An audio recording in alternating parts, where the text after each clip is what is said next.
രാമചന്ദ്രൻ നായരെ ഹോസ്പിറ്റലിൽ നിന്ന് ഡിസ്ചാർജ് ചെയ്തു. വീൽ ചെയറിലാണ് കാറിനടുത്തുവരെ കൊണ്ടുവന്നത്. അഷ്ടമൂർത്തിയും ഉണ്ടായിരുന്നു നയോമിയുടെ കൂടെ. പിന്നെ ഉദയഭാനുവും സൗദാമിനിയമ്മയും. 3 പേരും കൂടി താങ്ങിപ്പിടിച്ച് രാമചന്ദ്രൻ നായരെ കാറിൽ കയറ്റി. ഉദയഭാനുവാണ് കാർ ഓടിച്ചത്. നയോമിയും ആ കാറിൽ പോന്നു. അഷ്ടമൂർത്തി സ്വന്തം കാറിൽ അവരെ വീട് വരെ അനുഗമിച്ചു. വീട്ടിലെത്തിയപ്പോൾ വീൽ ചെയറില്ല. കാറിൽ നിന്നിറങ്ങിയപ്പോൾ രാമചന്ദ്രൻ നായർക്ക് ഭയമായി. തനിക്ക് നടക്കാൻ കഴിയില്ലെന്ന് വിചാരിച്ചു. വേച്ചു വീണു പോകുമെന്നായിരുന്നു പേടി. സിറ്റൗട്ടിലേക്ക് കയറുന്നതുവരെ നയോമിയും സൗദാമിനിയും താങ്ങിപ്പിടിച്ചു. അമ്മ ഇനി വിട്ടേക്ക്, നയോമി പറഞ്ഞു. രാമചന്ദ്രൻ നായർ പേടിച്ച് കൈയെടുത്ത് വിലക്കി. മുത്തച്ഛന് പേടിയാ, അമ്മ വിട്ടേക്ക്, നയോമി നിർദ്ദേശിച്ചു. സൗദാമിനി അമ്മ പതിയെ രാമചന്ദ്രൻ നായരുടെ കയ്യിൽ നിന്ന് പിടിവിട്ടു. രാമചന്ദ്രൻ നായർ പെട്ടെന്ന് വായുവിൽ കൈ പരതി. ഞാൻ പിടിച്ചിട്ടുണ്ട് മുത്തച്ഛ, ധൈര്യമായിട്ട് നടന്നോ, നയോമി പറഞ്ഞു. അയാൾ ഒറ്റത്തടി മാത്രമുള്ള പാലത്തിലേക്ക് കയറും പോലെ ഓരോ പാത മുന്നോട്ട് നിരക്കി നീക്കി ഓരോ ചുവട് വെച്ചു. മുറിയിലേക്ക് കയറിയപ്പോൾ നയോമിയും മെല്ലെ പിടിവിട്ടു. കട്ടിലേക്ക് വെറും 8 അടി ദൂരമേയുള്ളൂ. വീഴുന്നതിന് മുമ്പ് ഞങ്ങൾ പിടിച്ചോളാം, അങ്ങോട്ട് നടന്നോട്ടെ, നയോമി നിർദ്ദേശിച്ചു. വൃദ്ധൻ ഓരോ പാദം പെറുക്കി വെച്ച് ഇപ്പോൾ വേച്ചു വീഴും എന്ന മട്ടിൽ നീങ്ങി. കട്ടിലിന് സമീപം എത്തിയപ്പോഴേക്കും വീഴുമെന്ന ഭയം നീങ്ങി. ദേഹത്തിൻ്റെ സമനില വീണ്ടെടുത്തു. അയാൾ കട്ടിലിലേക്ക് ഇരുന്നു. ഇനി പേടിക്കണ്ട കേട്ടോ, തനിയെ നടക്കാൻ പറ്റും. ഒരാഴ്ചയൊക്കെ കഴിയുമ്പോഴേക്കും പഴയതിനേക്കാൾ ഉഷാറാകും, നയോമി ധൈര്യപ്പെടുത്തി. വൃദ്ധൻ അവളുടെ കൈത്തലം പിടിച്ചു. നന്ദിയും കൃതജ്ഞതയും നിറഞ്ഞ ഒരു നോട്ടം അവളുടെ നേർക്ക് നോക്കി. അവളുടെ കൈത്തലം ഇരു കൈകൊണ്ടും പൊതിഞ്ഞു പിടിച്ച് അയാൾ ഗദ്ഗതത്തോടെ പറഞ്ഞു. ഞാൻ ഇനി എണീറ്റ് നടക്കുന്ന ഒരിക്കലും വിചാരിച്ചതല്ല. ജീവനോടെ തിരിച്ചു വരുന്ന പോലും കരുതിയില്ല. അയാളുടെ കണ്ണിൽ സന്തോഷാശ്രുക്കൾ നിറഞ്ഞു. ഞാൻ എപ്പോഴേ പറഞ്ഞില്ലേ, മുത്തച്ഛനെ എണീപ്പിച്ച് നടത്തുന്ന. ഇപ്പം എങ്ങനെയിരിക്കുന്നു? രാമചന്ദ്രൻ നായർ അവളുടെ കൈത്തലം തൻ്റെ കണ്ണുകൾക്ക് മീതെ വച്ചു. അത് മനസ്സുകൊണ്ടൊരു സാഷ്ടാംഗ പ്രണാമമായിരുന്നു. കിടന്നോ, റെസ്റ്റ് എടുത്തോ, നയോമി മുറിവിട്ടിറങ്ങി. സൗദാമിനിയമ്മ അയാളെ താങ്ങി കിടത്തി. നയോമി തൻ്റെ മുറിയിലേക്ക് പോന്നു. അല്പം കഴിഞ്ഞപ്പോൾ വിജയാനന്ദ് വിളിച്ചു. സീരിയലിൻ്റെ അടുത്ത ഷെഡ്യൂൾ നാളെ ഷൂട്ടിംഗ് ആരംഭിക്കുകയാണ്. നാളെ മുതൽ 10 ദിവസത്തേക്ക് ഡേറ്റ് കിട്ടണം. 10 ദിവസം അടുപ്പിച്ച് തരാൻ പറ്റില്ലായിരിക്കും എന്ന് നയോമി സംശയം പറഞ്ഞു. എന്ത് തടസ്സമാണ് വരാൻ പോകുന്നതെന്ന് അറിയില്ല. ഇടയ്ക്ക് എന്തെങ്കിലും കാരണത്താൽ പോകാൻ പറ്റാതെ വന്നാൽ ബുദ്ധിമുട്ടാകരുത്. വിജയാനന്ദ് അത് അംഗീകരിച്ചു. ഇതിനിടയിൽ ദന്തഗോപുരം സിനിമയുടെ അവസാനത്തെ ഷെഡ്യൂൾ ചിത്രീകരണം തുടങ്ങാനുള്ള ആലോചനകൾ നടക്കുന്നുണ്ടായിരുന്നു. അവർ ഡേറ്റ് ആവശ്യപ്പെട്ടാൽ കൊടുക്കേണ്ടി വരുമെന്ന് കൂടി നയോമി വിജയാനന്ദിനെ ധരിപ്പിച്ചു. നാളെ ഡേറ്റ് തരാൻ പറ്റുമോ, വിജയാനന്ദ് ചോദിച്ചു. നാളെ ഇല്ല, ഞാൻ പല പ്രശ്നങ്ങൾക്ക് പുറകെ ഓടുകയായിരുന്നു. എനിക്ക് അതെല്ലാം തലയിൽ നിന്നെടുത്ത് താഴെ വയ്ക്കണം. ഒരു ദിവസം റെസ്റ്റ് വേണം. എങ്കിൽ മറ്റന്നാൾ മുതൽ. അത് കുഴപ്പമില്ല, നയോമി വാക്കുകൊടുത്തു. അടുത്ത ദിവസം രാവിലെ തന്നെ അഷ്ടമൂർത്തി നയോമിയെ കാണാനായി വന്നു. നയോമിയും ഹേമലത ശങ്കറും കൂടി നടത്തിയ സംഭാഷണം മുഴുവൻ ഞങ്ങൾ ഇന്നലെ കേട്ടു. ഒടുവിൽ ഞങ്ങളൊരു നിഗമനത്തിൽ എത്തി നിൽക്കുകയാ, അഷ്ടമൂർത്തി പറഞ്ഞു. എന്ത് നിഗമനം?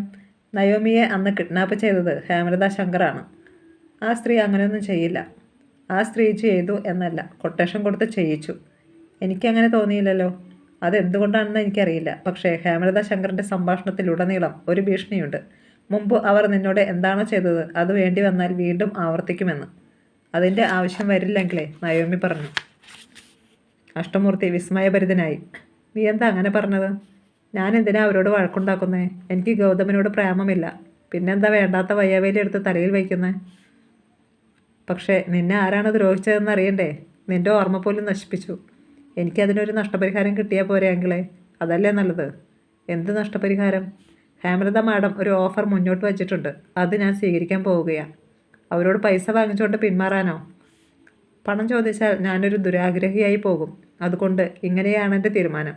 ഈ എറണാകുളത്ത് എവിടെയെങ്കിലും ഒരു വില്ല, പിന്നെ 25 ലക്ഷം രൂപയും 60-70 ലക്ഷമൊക്കെ കൊടുത്താൽ സാമാന്യം ഭേദപ്പെട്ട ഒരു 3 ബെഡ്റൂം വില്ല കിട്ടുമല്ലോ.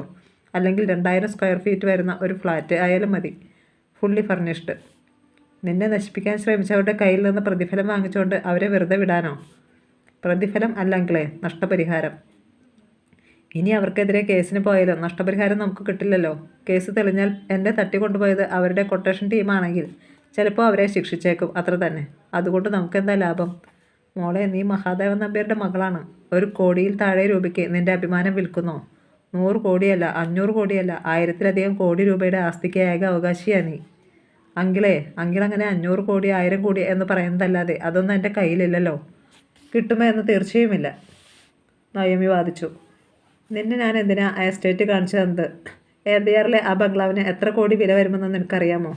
ചെങ്കോട്ടയിലെ മഹാദേവൻ ഗാർഡൻസ്, ഡൽഹിയിലെ മൾബറി ഹൗസിൻ്റെ വില എത്ര കോടിയാണെന്ന് അറിയാമോ? നീ മാത്രമേയുള്ളൂ അതിനെല്ലാം അവകാശി. ഹേമലത ശങ്കറിനേക്കാൾ 4-5 ഇരട്ടി ആസ്തിയിലുള്ളവളാണ് നീ. എന്നിട്ട് നീ ഇപ്പോൾ അവരുടെ കയ്യിൽ നിന്ന് നക്കാപ്പിച്ച വാങ്ങിച്ചുകൊണ്ട് അവരുമായി കേസ് രാജിവയ്ക്കാൻ പോവുകയോ? അവരുമായി എന്ത് കേസ്? എനിക്ക് അവരോട് വഴക്കില്ലല്ലോ. ഞങ്ങൾ തമ്മിൽ ഒരു കേസും നിലവിലില്ല. അവരെന്നെ ഉപദ്രവിച്ചു എന്നതിന് യാതൊരു തെളിവുമില്ല. അവരുടെ മകനെ ഞാൻ പ്രേമിക്കുന്നില്ല. അവരെന്നെ ഉപദ്രവിച്ചിട്ടുണ്ടായിരിക്കും എന്നൊരു ഊഹം മാത്രമേയുള്ളൂ. അതിൻ്റെ നഷ്ടപരിഹാരമാണ് ഞാൻ കണക്ക് പറഞ്ഞു വാങ്ങാൻ പോകുന്നത്. അതോടെ ആ പ്രശ്നം തീർന്നല്ലോ. ഗൗതമനോട് നീ എന്ത് പറയും? എനിക്ക് കുറച്ചു കാലം കൂടി ജീവിച്ചിരിക്കാൻ ആഗ്രഹമുള്ളതുകൊണ്ട് പിന്മാറുന്നു എന്ന് പറയും. അവൻ നിന്നെ ഏതെങ്കിലും വിധത്തിൽ ദ്രോഹിച്ചാലോ?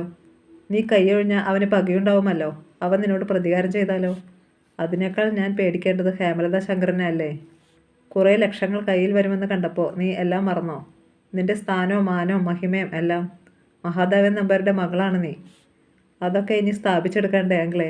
ഹേമലത ശങ്കറിനോട് ഞാൻ നഷ്ടപരിഹാരം വാങ്ങിയെന്ന് വെച്ച് എൻ്റെ അച്ഛൻ മഹാദേവൻ നമ്പ്യാരില്ലാതാവുമോ? അദ്ദേഹത്തിൻ്റെ സ്വത്തുക്കൾ എനിക്ക് കിട്ടാതെ പോകുമോ? അർഹതയുണ്ടെങ്കിൽ അതെനിക്ക് തന്നെ കിട്ടുമല്ലോ. നയോമി പറഞ്ഞതിനെ പ്രതിരോധിക്കാൻ അഷ്ടമൂർത്തിക്ക് മറുപടിയൊന്നും കിട്ടിയില്ല.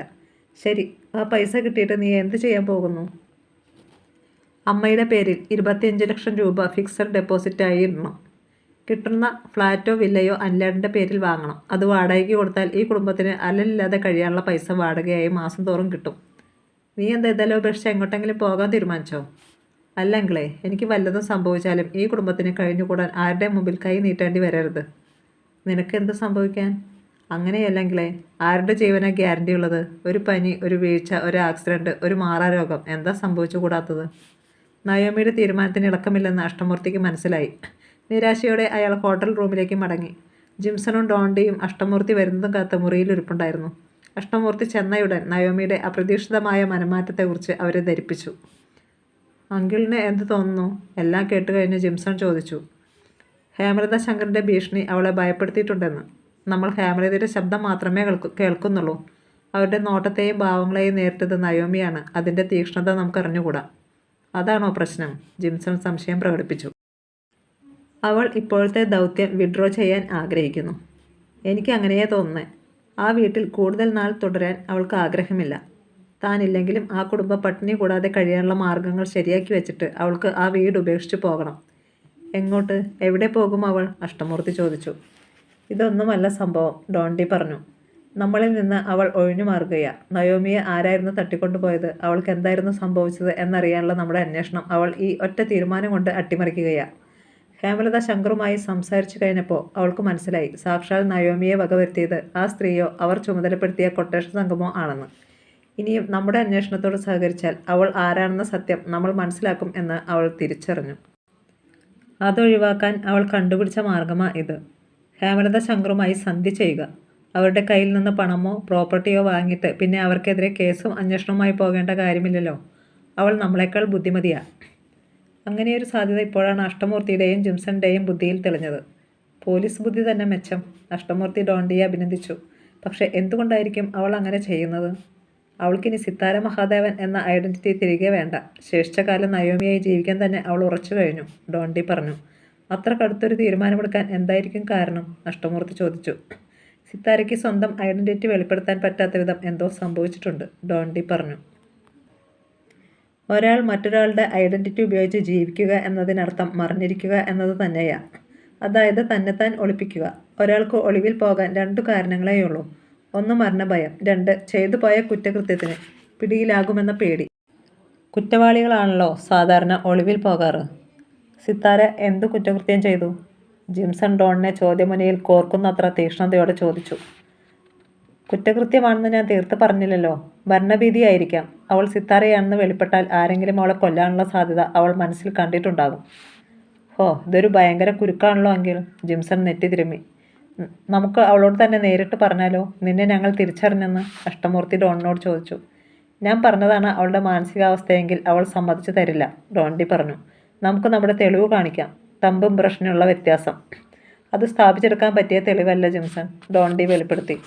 അവൾക്ക് തർക്കിക്കാം. അന്ന് രജിസ്ട്രേഷൻ നടക്കുമ്പോൾ പെട്ടെന്ന് ഒരു ഫോൺ അറ്റൻഡ് ചെയ്യാൻ വേണ്ടി അവൾക്ക് മാറി നിൽക്കേണ്ടി വന്നു. മറ്റാരുടെയോ തമ്പ് ഇംപ്രഷനാണ് ഉപയോഗിച്ചത്. അങ്ങനെയൊക്കെ ചെയ്യാറുണ്ട് മിക്കവരും. ചെയ്യരുതെന്നാണ്, പക്ഷേ ചെയ്താൽ തിരിച്ചറിയാനൊന്നും പറ്റില്ല. കാരണം അത് ആരും സംശയിക്കാറില്ല. ജിംസണ് തല പെരുക്കുന്നത് പോലെ തോന്നി. അതുമാത്രമല്ല ജിംസൺ, അവളെ എതിർത്തുകൊണ്ട് നമ്മൾ അവൾ സിത്താരയാണെന്ന് സ്ഥാപിക്കാൻ ശ്രമിച്ചാൽ അവൾ പിടിത്തരില്ല. കാരണം അവൾ നയോമിയാണെന്ന് പറഞ്ഞാൽ നയോമി തന്നെയാ.